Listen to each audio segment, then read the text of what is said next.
Hulihin mo. Tatlo yun sila. Bakit ba ha?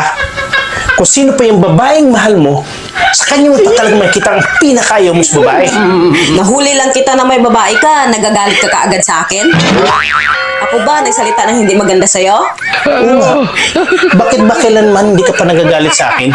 Hindi mo pa kasi ako nahuli na may lalaki. Pag nahuli mo ko, saka na ako magagalit sa'yo. Hulihin mo. Tatlo yun sila.